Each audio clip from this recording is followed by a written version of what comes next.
साथियों, स्वागत है आप सभी का एक बार फिर से मेरे चैनल पर। तो जैसा कि हम सीएसआईआर के पीवाईक्यूज़ को सॉल्व कर रहे थे, उसी के क्रम में सीएसआईआर 2019 के कुछ और क्वेश्चंस को देख लेते हैं। यहाँ पे एक क्वेश्चन 4 नंबर में मैंने लगा दिया है, जो कि बहुत ही आसान और बहुत ही बेसिक और बहुत ही फ्री का यहाँ पे 4 नंबर इस पर्टिकुलर क्वेश्चन के लिए मैं कहूँगा। यहाँ पे क्या था, बहुत ही आसान क्वेश्चन पूछा है कि आपका इंटेस्टाइनल एपिथेलियल सेल्स का डायग्राम दिया गया है और absorption of the digested monosaccharide के बारे में बोला है और आपको यहाँ पे कुछ ट्रांसपोर्टर कौन-कौन से इन्वॉल्व होते हैं वो आपको बताना है। तो जैसा कि आप यहाँ पे देख सकते हैं कि एक आपका ट्रांसपोर्टर सपोज दैट यहाँ पे फ्रक्टोज का मॉलिक्यूल है जो अंदर की तरफ आ रहा है। इस पर्टिकुलर जगह में आपको दिखता हुआ दिख रहा है कि ग्लूकोज और सोडियम जो है वो साथ-साथ को-ट्रांसपोर्ट हो रहे हैं। तो यानी कि बी वाले में क्या है कि आपका सोडियम और ग्लूकोज जो है वो ट्रांसपोर्ट हो रहे हैं। तो यहाँ पे जब आप ऑप्शंस में जाओगे तो यहाँ पे आपको दिख जाएगा सोडियम और ग्लूकोज जो है वो एक ही ऑप्शन में रखा है। बाकी यहाँ पे बी में ग्लूट 5 दिया हुआ है, सोडियम का नाम ही नहीं है, तो ये गलत हो जाएगा, ये गलत हो जाएगा, ये गलत हो जाएगा। तो इसका जो राइट आंसर आपका निकलेगा वो आपका पहला निकलेगा। बाकी यहाँ पे काम खत्म नहीं होता है, आगे के लिए आपको ध्यान रखना है कि यहाँ पर जो आपका फ्रक्टोज होता है, इसको याद रखिएगा, फ्रक्टोज के लिए जो आपका स्पेसिफिक ग्लूट होता है वो आपका 5 होता है। कई बार हमने इसके बारे में चर्चा किया हुआ है और जितने भी आपके ग्लूट्स होते हैं 1 से लेके 9 तक आपके बहुत सारे ग्लूट हमने बारे में जिक्र किया हुआ है, तो उसको चार्ट को आप जरूर देख लीजिएगा। और ग्लूट सेकंड जो है यहाँ पे सी के केस में है, जो कि आपके ग्लूकोज और फ्रक्टोज दोनों के केस में यहाँ पे काम कर रहा है।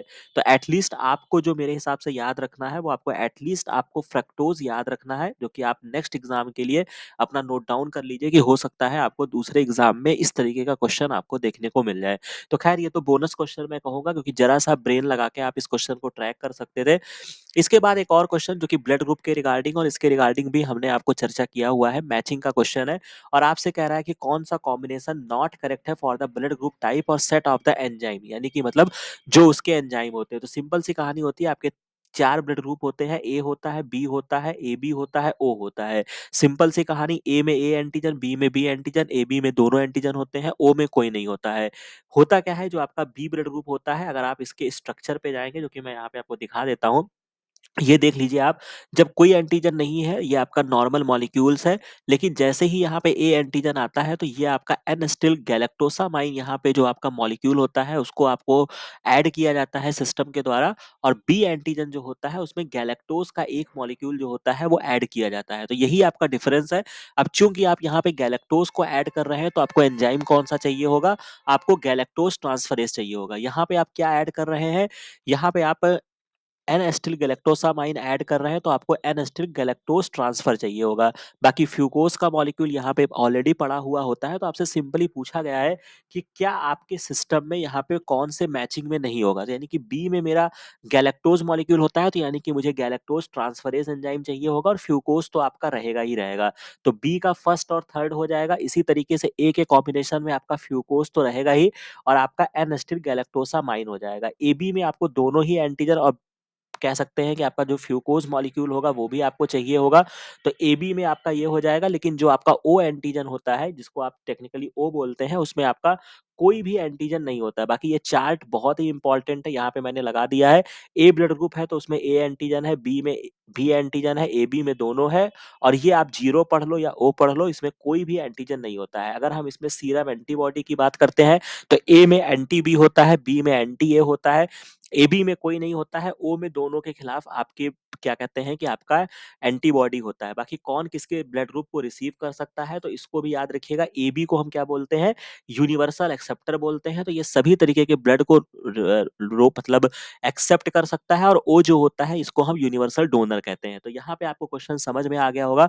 तो यहाँ पे बहुत ही सिंपल पूछा है कौन सा नॉट करेक्ट है, तो यानी कि फोर्थ ऑप्शन जो है वो आपका नॉट करेक्ट है। बाकी ये क्वेश्चंस आपके नेक्स्ट टाइम में भी एग्जाम में पूछे जा सकते हैं, तो इसको बहुत ही गंभीरता के साथ इसको याद कर लीजिएगा, अपने कॉपी में नोट डाउन कर लीजिएगा, जो कि आपसे नेक्स्ट एग्जाम में पूछा जाएगा। अब थोड़ा सा आगे बढ़ते हैं, और जो आपकी आपने एक जो कि इसके रिगार्डिंग भी हमने जब जेनेटिक्स पढ़ा था और आपको कह सकते हैं कि आईसीएमआर के टाइम पे और बाकी टाइम पे हमने इसके बारे में चर्चा किया हुआ है, जो कि आपका एक पर्टिकुलर सेक्स डिटर्मिनेशन मेथड होता है, जो कि आपका ड्रोसोफिला में है। 2 क्वेश्चन मैंने यहाँ लगाया है। ये क्वेश्चन जो है आपका सीएसआईआर का है, जो कि आपके 2019 में पूछा पूछा गया है और ये क्वेश्चन मैंने यहाँ पे फ्रेम कर दिया है, ये आपके आईसीएमआर 2019 में पूछा गया है। तो देख लेते हैं यहाँ पे क्या है कि आपका बेसिकली क्या होता है कि ड्रोसोफिला में जो सेक्स का डिटर्मिनेशन होता है, वहाँ पे 2 haploid set of the autosome और नंबर ऑफ वाई क्रोमोसोम के आधार पे हम इसमें करते हैं या आपके ऑटोसोम्स के आधार पे किया जाता है, जो कि आप यहाँ पे देख सकते हैं, जो कि आपके ड्रोसोफिला में हम बेसिकली देखते हैं या इसके अलावा जो भी यहाँ पे कहानी है। एक्स रेशियो ए रेशियो जो होता है वो टाइप ऑफ ऑर्गेनिज्म चूज होता है, देयर प्राइमरी सेक्स और नंबर ऑफ बार बॉडी कितने बनेंगे, ये चीजें आपको मिलानी है। तो एक्चुअल में होता क्या है, अगर मैं ड्रोसोफिला की बात करते हैं तो यहाँ पे एक ब्रिज साइंटिस्ट है जिन्होंने जेनेटिक बैलेंस थ्योरी दिया था, जेनिक बैलेंस थ्योरी दिया था और इसमें उन्होंने बताया कि sex determination in the Drosophila के लिए था। ठीक है? तो इन्होंने कहा कि जो आपका ड्रोसोफिला में जो आपका वाई क्रोमोसोम होता है वो आपका हेटेरोक्रोमैटिन होता है, so it is not active in the sex determination, यानी कि वाई क्रोमोसोम की कोई भूमिका नहीं होती है। In Drosophila sex determination takes place by the sex index ratio, वहां पे देखा जाता है और ये जो रेशियो होता है ये number of the x chromosome को हम डिवाइड करते हैं number of set of the autosome. ये रेशियो बहुत ही इंपॉर्टेंट है, इसको याद रखिएगा कि उसके सेट से हमको डिवाइड करना है। तो इसी में ही आपका पहला क्वेश्चन जो आपके आईसीएमआर में पूछा गया है कि जो आपका ड्रोसोफिला है उसमें सेक्स का डिटर्मिनेशन कैसे होता है, तो हम यहाँ पे कैसे करेंगे, वाई क्रोमोसोम का तो कोई रोल ही नहीं है, ये आपका गलत हो जाएगा। Ratio of the number of X chromosome, अगर मैं बात करता हूं, नंबर की बात हो रही है, पेयर की बात नहीं हो रही है, तो ये ऑप्शन आपका कट जाएगा। Number of X chromosome to the set of the autosome, ये इसका करेक्ट आंसर बनेगा। बाकी पहले ऑप्शन में घुमाया है number of pair of X chromosome to the pair of the autosome, तो वो आपका गलत हो जाएगा। कितने वहां पे एक्स क्रोमोसोम है और कितना उनका ऑटोसोम है, इस पे डिपेंड करता है। बाकी अब आगे बढ़ते हैं कैसे आपका क्वेश्चन सॉल्व होगा। तो ड्रोसोफिला में क्या होता है, जीन ऑफ द फीमेलनेस का जो जीन होता है वो एक्स क्रोमोसोम पे होता है और जीन ऑफ द मेल जो होता है वो आपके ऑटोसोम पर पाया जाता है, राइट? जो कि आपके located on the autosome. Gene of male fertility is located on Y chromosome and in Drosophila Y chromosome play additional role in the spermatogenesis में काम करता है, development of male reproductive organ. So Y chromosome is essential for the production of fertile male, यानी अगर किसी fertile mail का होना है तो वहां पे वाई क्रोमोसोम का होना बहुत ही इंपॉर्टेंट होता है। तो ये बात आपको याद रखनी है। बाकी सेक्स इंडेक्स रेशियो हम कैसे निकालते हैं, तो उसमें क्या होता है, जब आपका एक्स बाई ए का रेशियो अगर एक आता है तो आपका फीमेल बनता है। ये कंडीशन आपकी हो सकती है, फीमेल में आपका एक्स एक्स क्रोमोसोम होगा, ऑब्वियस सी बात है। मेल होने की संभावना में क्या होता है, जब ये रेशियो 0.5 आता है तब ये आपका मेल होता है। अब मेल में भी आपका फर्टाइल मेल होगा जब आपका एक्स वाई होगा और स्टेराइल मेल होता है जब आपका एक्स ओ आता है, राइट? ये वैल्यू जब आपकी, यही के कई सारे कंडीशन है, याद रखिएगा। जब आपका एक आता है तो फीमेल होता है और अगर मैंने जैसा कि आपको बताया अगर 0.5 आएगा तो मेल होगा। अगर एक से ज्यादा आता है तो ये आपका सुपर फीमेल या मेटा फीमेल, जो कि फीमेल आपकी स्टेराइल होंगी, वो कंडीशन होगा। 0.5 से कम आ जाता है तो ये आपके स्टेराइल मेल हो जाते हैं और अगर 0.5 से 1 के बीच में आता है तो ये आपके इंटरसेक्स आपकी कंडीशन आपकी बनती है। तो ये 4-5 पॉइंट्स होते हैं जो कि मोस्ट इंपॉर्टेंट है। तो इस क्वेश्चन को सॉल्व करने में यही आपका तरीका है।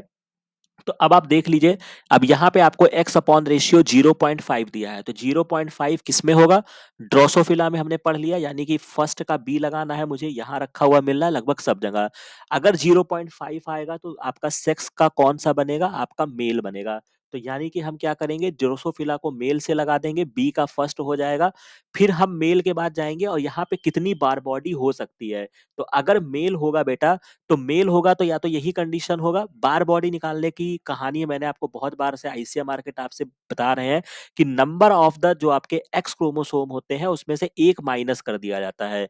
यही तो करते हो कि कुछ और करते हो। तो यानी कि number of the x chromosome जो है वो आपका 1 है और 1 माइनस कर दोगे तो यानी कि 0 आ जाएगा। तो यानी कि बार बॉडी जो है वो यहाँ पे 0 है, तो यानी कि मेल है और बार बॉडी यहाँ पे आप 0 लगा देंगे। तो यानी कि आप इसको मिला लीजिए, फर्स्ट का बी हो जाएगा और बी को आपको फर्स्ट से मिलाना है और फर्स्ट को आपको ले जाके ए से मिलाना है। तो एक ही ऑप्शन में यहाँ पे रखा हुआ है, आप इसको सर्च कर लीजिएगा और आपको कहीं देखने को नहीं मिलेगा।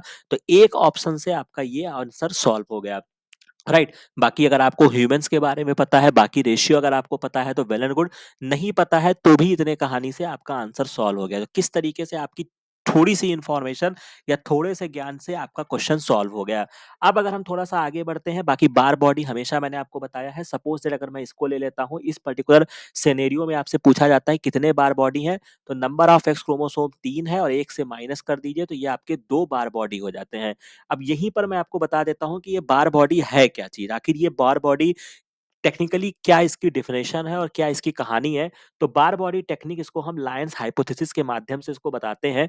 तो होता क्या है कि आपका जब इंटरफ़ेज़ में न्यूक्लियस होता है जो कि आपके फीमेल में, उसमें 2 क्रोमोसोम होते हैं, जिसमें से 2 out of the 2 1 x chromosome को माना जाता है कि वो आपका हेटेरोक्रोमैटिन होता है और 1 क्रोमोसोम आपका यूक्रोमैटिन होता है। सिंपल सी कहानी आपने पढ़ा होगा, जो आपका यूक्रोमैटिन होता है वो आपका ट्रांसक्रिप्शनली कह सकते हो कि वो एक्टिव होता है और हेटेरोक्रोमैटिन जो होता है वो आपका इनएक्टिव होता है। यही तो कहानी होती है। तो जब आप इसको स्टेन करते हैं तो जो आपका एक्स हेटेरोक्रोमैटिन होता है वो आपका एक डेंस बॉडी के तरीके दिखाई पड़ता है। इसी को हम बार बॉडी या फैकल्टेटिव हेटेरोक्रोमैटिन कहते हैं। बस इतनी सी कहानी इसके बारे में है। अगर कभी डेफिनेशन आपसे पूछा जाएगा या कौन सी हाइपोथेसिस का रिलेशन बार बॉडी से है, तो आप उसमें क्या आंसर करेंगे? लायंस हाइपोथेसिस कहेंगे। और किस फेज का न्यूक्लियस आपको स्टेन करने पर दिखेगा, तो इंटरफेजिक न्यूक्लियस की बात आप यहाँ पे करेंगे। बाकी इसी को हम cytological basis of the sex identification कहते हैं। मोस्ट इंपॉर्टेंट बार बॉडी निकालने का फॉर्मूला क्या होता है? तो number of the x chromosome से 1 माइनस कर दीजिएगा। अगर हम नॉर्मल फीमेल की बात करते हैं तो आपको 1 बार बॉडी देखने को मिलेगा और मेल में आपको कोई बार बॉडी देखने को नहीं मिलता है। ये आपकी नॉर्मल मेल्स की बात है। बाकी कुछ सिंड्रोम में भी हमने आपको क्वेश्चंस कराया हुआ है। अगर हम टर्नर सिंड्रोम की बात करते हैं तो यहाँ पे आपको एक्सो जो आपका क्रोमोसोम का जो बहुत ऐसे ही क्वेश्चन एग्जाम में पूछे जाते हैं कि टर्नर सिंड्रोम में क्या रेशियो होता है? तो एक्सओ कंडीशन होती है, यहाँ पे आपको 1 माइनस 1 करोगे तो 0 मिलेगा, तो बार बॉडी यहाँ पे नहीं होगी बेटा। क्लाइनफेल्टर में आपका एक्सएक्सवाई कंडीशन होता है, यहाँ पे 1 बार बॉडी होती है। इसी को ही हम ड्रम स्टिक भी बोलते हैं। Drum stick which occur in blood of female of Memon is also a type of blood bar body. तो ये आपका एक इन्फॉर्मेटिव चीजें हैं, थोड़ा बहुत ध्यान रखिएगा, बाकी कोई बात नहीं है। तो ये कहानी आपको समझ में आ गई होगी किस तरीके से हमने यहाँ पे इस क्वेश्चन को सॉल्व किया। ये रेशियो आपको याद रखना है। और सबसे इंपॉर्टेंट चीज जो आपको याद रखनी है, जो कि आपका रेशियो किसका होता है, number of the x chromosome divide करते हैं number of set of the autosome से। हम क्या करते हैं इसको बेटा, हम इसको क्या करते हैं, डिवाइड करते हैं। तो ये बहुत इंपॉर्टेंट है, दोनों जगह आपके जेआरएफ एग्जाम में आपसे पूछा गया है और नेक्स्ट टाइम में भी आपसे इससे क्वेश्चन जो है वो आपका डराइव हो सकता है। इसके बियॉन्ड यहाँ पे कुछ नहीं आएगा। अब थोड़ा-सा आगे बढ़ता हूँ, थोड़ा-सा जैसा कि मैंने आपको बोल रखा है कि बॉटनी, जूलॉजी वाले अपने-अपने सब्जेक्ट्स को ध्यान रखेंगे, उसी में आपका फंगस का क्लासिफिकेशन से भी क्वेश्चन पूछा गया है कि कौन से टेक्सा है और क्या उनका जीनस है। तो अगर आप इसमें जाएँगे तो आपका बहुत इम्पोर्टेंट, जैसा कि आपने कभी राइजोपस पढ़ा होगा, तो ये आपका ज़ाइगोमाइसेटीज़ में आ जाएगा और सी का पहला ही ऑप्शन रखा है, कोई और में रखा नहीं है, तो इसको एक ही ऑप्शन में आपका टिक हो जाएगा। बाकी एस्कोमाइसेटीज़ आपका एरिस्पाई है, बेसिडोमाइसेटीज़ में आपका अस्टिलैगो आ जाएगा। तो ये सब बहुत ही फेमस एग्जाम्पल है, कोशिश करिएगा कि आप इसको याद कर लीजिएगा। और ओमाइसिटीज जो होते हैं उसमें आपका फाइथम आता है। तो एटलीस्ट आप छोटी मोटी चीजें जरूर याद रखिएगा। 4 नंबर में आपको बहुत ही आसानी के साथ आपको नंबर यहाँ पे दे दिया गया। अब थोड़ा सा आगे बढ़ते हैं, एक और क्वेश्चन जो कि हमने अभी फोटोसिंथेसिस रेस्पिरेशन बहुत ही अच्छे से पढ़ा है। एक क्वेश्चन और आपका मैचिंग में पूछा गया है कि the table below show photosynthetic type, temperature और सनलाइट इंटेंसिटी के बारे में है कि C3 और C4 प्लांट्स में आपको कंपेयर कराया है कौन किस टेम्परेचर में रहते हैं और कौन किस सनलाइट की इंटेंसिटी में रहते हैं। तो इसका जो एक्सप्लेनेशन आपका बनेगा, ये आप एनसीईआरटी जब आप पढ़ते हैं तो वहां पे आपको C4 पाथवे जहां पे स्टार्ट होता है वहीं पर एक आपको लाइन दी गई है कि C4 प्लांट जो होते हैं वो आपके स्पेशल होते हैं, they have a special type of leaf anatomy होती है। ऑब्वियस सी बात है, हमने इसके बारे में चर्चा किया है। कौन सी होती है? क्रैंज एनाटॉमी होती है, right. They tolerate higher temperature. C4 plants क्या होते हैं? हाई टेम्परेचर में रहते हैं। They show a response of the high light intensity को शो करते हैं। और C4 प्लांट में lack of process photorespiration इनके में नहीं होता है, इसीलिए इनकी प्रोडक्टिविटी जो होती है वो आपकी ज्यादा होती है। बस इसी एनसीईआरटी के लाइन में जो बच्चे नीट पढ़ते हैं, ठीक है, 12th के एनसीईआरटी में आपका इसका आंसर दिया है। तो C4 प्लांट को मैं क्या लगाऊंगा यहाँ पे, अगर आप देख लीजिए C4 प्लांट का टेम्परेचर क्या होगा बेटा? हाई होगा। और सनलाइट इंटेंसिटी भी क्या होगी? हाई होगी। तो यानी कि मैं बी का फर्स्ट और पी से लगा दूंगा। अब देख लो यहाँ पे कहीं पर रखा हुआ है बी का फर्स्ट और पी रखा है। और C3 प्लांट जो होते हैं वो आपके मॉडरेट टेम्परेचर में रहते हैं और उसी के वाइस वर्सा आपका ये आंसर बन जाएगा। हालांकि ये आपका एक ही ऑप्शन में रखा गया है। तो C3 प्लांट जो होते हैं वो आपके मॉडरेट टेम्परेचर में रहते हैं और क्यू से मिला दीजिए, मॉडरेट इनका क्या होता है? सनलाइट इंटेंसिटी यहाँ पे देखने को मिलती है। तो किस तरीके से आपका क्वेश्चन जो है वो आपके सीधे एनसीईआरटी बेस से क्वेश्चन आता है और बार-बार मैं आपको बोलता हूँ बेटा एक बार एनसीईआरटी ज़रूर अपनी ज़िंदगी में पढ़ लो अगर बायोलॉजी अच्छे से समझना चाहते हो तो। ठीक है? तो ये आपको कोई कन्फ्यूज़न नहीं है, C4 प्लांट आपके किस कहाँ पे रहेंगे? हाई टेम्परेचर पे रहते हैं, सनलाइट की इंटेंसिटी कैसी होती है? हाई सनलाइट की इंटेंसिटी होती है। बिल्कुल एकदम साफ-साफ शब्दों में यहाँ पे मेंशन है, तो इस बात को भी मैंने आपको यहाँ पे समझा दिया है। थोड़ा-सा आगे बढ़ेंगे और फ्लो साइटोमेट्री का एक क्वेश्चन जो कि हमने कई बार आपको बताया है, शायद इसको एक बार बताया भी है, बट मैंने यहाँ पे पेस्ट करके रखा है, तो मैं आपको एक बार और एक्सप्लेन कर देता हूँ। यहाँ पे आपके मिक्स्ड सेल पॉपुलेशन है, 2 एंटीबॉडी से स्टेन किया गया है, एक पर्टिकुलर आपके सरफेस एंटीजन ए को स्टेन कर रहा है, एक आपके बी को कर रहा है। ए वाले के लिए हमने एंटी ए लगाया है, ऑब्वियस सी बात है। बी वाले के लिए एंटी बी लगाया है, ठीक है? ए वाले को हमने जो लेबल्ड किया है वो फ्लोरेसेंस से किया है। बस इस क्वेश्चन को याद करने के लिए आपको बस इतना पता होना चाहिए कि जो यहाँ पे ग्राफ बनाया है, ये आपका रेड फ्लोरेसेंस और ग्रीन फ्लोरेसेंस के बारे में है। तो आपको ये पता ज़रूरी होना चाहिए कौन आपका रेड फ्लोरेसेंस देता है, कौन आपका राइट देता है। तो अगर आप रोडामाइन देखेंगे तो ये आपका रेड फ्लोरेसेंस देता है, तो यानी कि बी को इसने रोडामाइन से किया है यानी कि ये रेड फ्लोरेसेंस देगा और ए वाला जो है ये आपका ग्रीन फ्लोरेसेंस देगा। तो सिंपल सी कहानी है, कह रहा है कि कौन-सा आपका correct outcome of the cell population है। तो जैसा कि हमने सबसे जो फ्लो साइटोमेट्री में जो सबसे बेसिक चीज़ मैंने आपको बताई है कि पहला कोऑर्डिनेट आपका नेगेटिव-नेगेटिव होगा, यहाँ पे आपका पॉजिटिव-पॉजिटिव होगा। क्योंकि यहाँ पे क्या मिलता है बेटा हमें सेल की डेब्रिस मिलती है, मतलब यहाँ पे डेड सेल्स हमें देखने को मिलती है, तो हमें यहाँ पे कोई पॉपुलेशन नहीं मिलेगी। यहाँ पे ए प्लस बी माइनस है, काट दो आंसर नहीं होगा। इसके बाद यहाँ भी ए माइनस बी है, ए माइनस बी है, यहाँ भी ए माइनस बी है, यानी कि यहाँ पे इन्होंने होशियारी किया है। अब हमको कुछ और क्राइटेरिया पे जाना होगा। यहाँ निगेटिव निगेटिव होगा, यहाँ पॉजिटिव पॉजिटिव होगा, तो अपोजिट में पॉजिटिव पॉजिटिव यहाँ देखने को मिल रहा है, यहाँ पे निगेटिव है, ये ऑप्शन कैंसिल आउट हो गया। अब देख लीजिए कि आपको रेड फ्लोरेसेंस यहाँ पे है और रेड को हमने किससे टैग किया है? बी वाले को टैग किया है। तो यानी कि रेड फ्लोरेसेंस अगर आप इस तरफ जाएँगे तो आपको बी पॉजिटिव देखना चाहिए। तो बी प्लस और ए माइनस यहाँ देखने को मिलेगा, यहाँ पे आपको ग्रीन सिग्नल देखने को नहीं मिलेगा। उसी वाइस वर्सा अगर आप जाओगे तो ग्रीन वाला इधर है तो आपको बी माइनस होगा, ए प्लस होगा, तो ये वाला जो होगा ये आपका राइट आंसर निकल आएगा। राइट, तो इस तरीके से आप फ्लोरेसेंस से क्वेश्चन सॉल्व कर सकते हैं। तो आशा है कि इस तरीके से आपने काफ़ी चीज़ें आज यहाँ पे सीखी होंगी और अच्छे-अच्छे क्वेश्चंस आज हमने यहाँ पे सॉल्व किए, फ्लो साइटोमेट्री किया, फोटोसिंथेसिस किया। एक क्वेश्चन शायद यहाँ पे छूट गया है, ये भी आपका मैचिंग का बहुत बढ़िया क्वेश्चन है और बहुत ही फेवरेट क्वेश्चन जो कि सीएसआईआर का बहुत ही फेवरेट है, आईसीएमआर में भी पूछा जाता है। आल्टीमेसिन को किससे लगा देना है? आल्टीमेसिन एनुआ से लगा देना है, जो कि आपकी एक एंटी मलेरियल ड्रग है। डी का फर्स्ट आर देख लो कहीं दिया है, एक ही ऑप्शन में रखा है और बाकी जितनी चीजें अब आपको दी गई है वो अपनी कॉपी में नोट डाउन कर लेना, वो आपका काम है। ठीक है, बहुत इंपॉर्टेंट है, सारे मेडिसिनल सारे प्लांट सब चीजें एग्जाम में आपसे पूछी जाती है।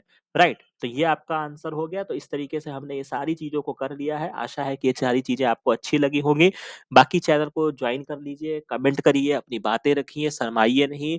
ठीक है, 1 डेढ़ महीने का समय और बचा है, जमकर मेहनत करेंगे और सीएसआईआर को क्रैक कर देंगे। ठीक है, तो इसी उम्मीद के साथ इस वीडियो को यहीं पर मैं समाप्त करता हूँ। बाकी मिलते हैं नेक्स्ट वीडियो में, नेक्स्ट इन्फॉर्मेशन के साथ। Thank you very much.